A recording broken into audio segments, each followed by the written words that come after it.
Module 1. Negotiations and Bargaining. A negotiation or bargaining situation typically involves two or more parties with conflicting interests seeking to reach a mutually acceptable agreement. Some of the key characteristics of such a situation include the following. Interdependence. The parties involved in a negotiation are interdependent, meaning they need each other to achieve their goals. Each party's actions can affect the other party's outcomes. Conflict of interest. The parties involved have different interests and objectives and may see the situation differently. Communication. Communication plays a critical role in negotiations, and parties need to exchange information and express their views clearly to reach a mutually beneficial agreement. Bargaining power. Each party has a certain amount of bargaining power, which is influenced by factors such as their resources, their ability to walk away from the negotiation, and their leverage in the situation. Trade-offs. Negotiation involves a process of trade-offs, where each party gives up something in order to gain something else. Time pressure.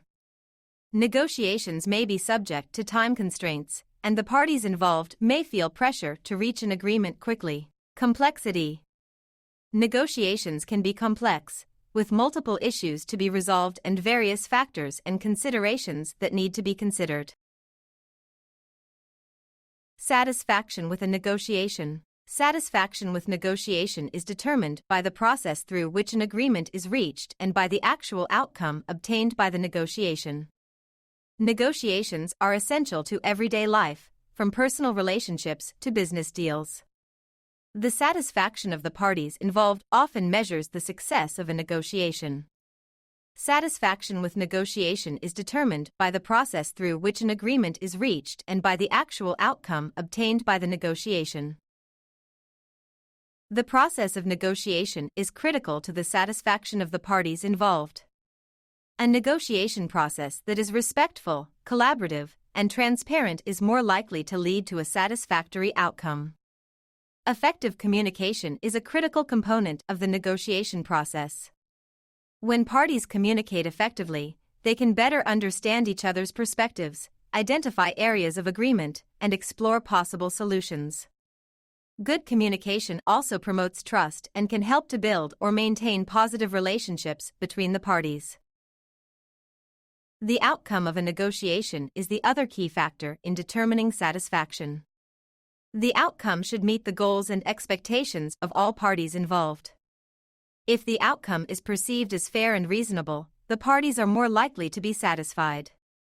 An outcome that needs to be more balanced and meet the needs of one or more parties can lead to satisfaction and damage the relationship between the parties. In addition to the negotiation process and outcome, other factors can impact satisfaction. The relationship between the parties, the level of preparation, and the ability of the parties to be flexible and creative in finding solutions can all impact satisfaction.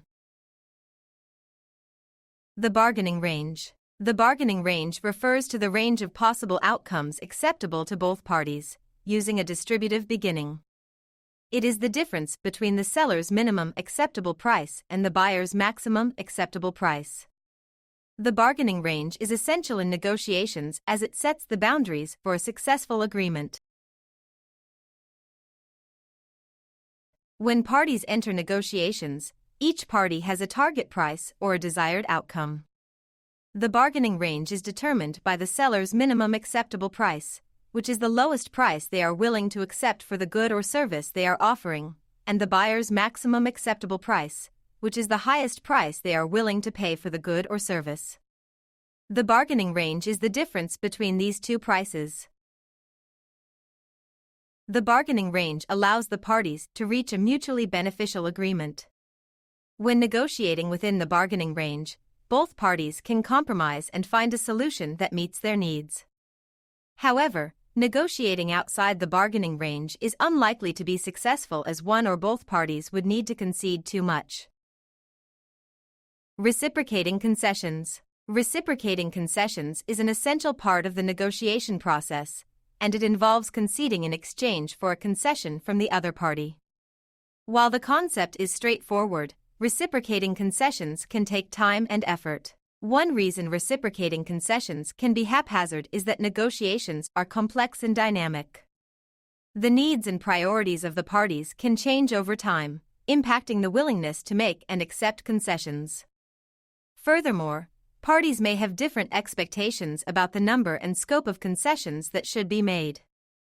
As a result, finding the right balance between making and accepting concessions can be challenging.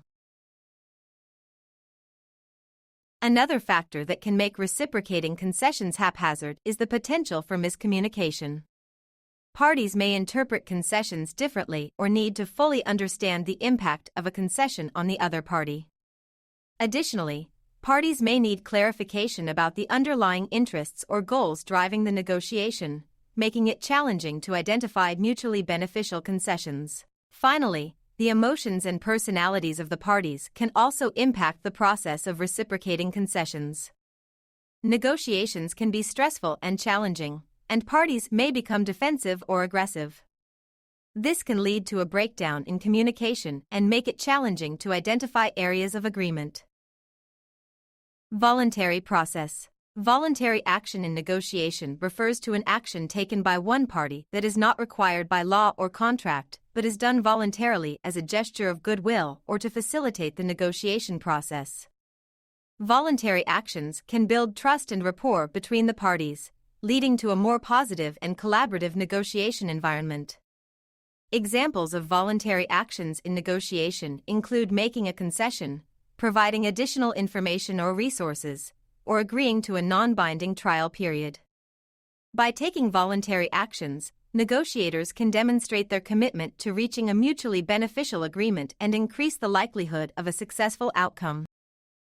Modest resistance point. Modest resistance points in negotiation refer to the lowest level of acceptance a negotiator is willing to agree to. This is the point beyond which a negotiator is unwilling to go any further and would rather walk away from the negotiation. Modest resistance points can help negotiators to establish their bottom line and negotiate from a position of strength.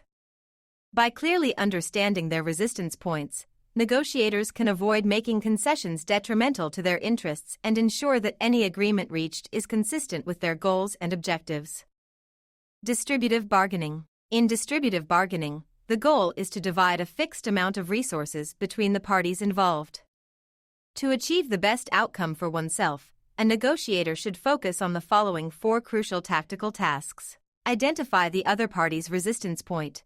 Understanding the other party's resistance point can help a negotiator make better offers and counteroffers to reach a favorable agreement. Increase bargaining power. A negotiator can increase bargaining power by emphasizing their alternatives to the negotiation, highlighting their strengths, and reducing the other party's bargaining power. Use information effectively. A negotiator should use information effectively by sharing only the necessary information and withholding any information that could be used against them. Make credible commitments. A negotiator should make credible commitments to the other party to build trust and establish a positive relationship, increasing the likelihood of reaching a favorable outcome. By focusing on these 4 tactical tasks, a negotiator can increase their chances of reaching a successful outcome in a distributive bargaining situation.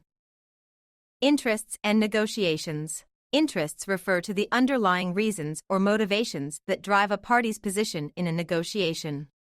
The 4 types of interests are: substantive interests.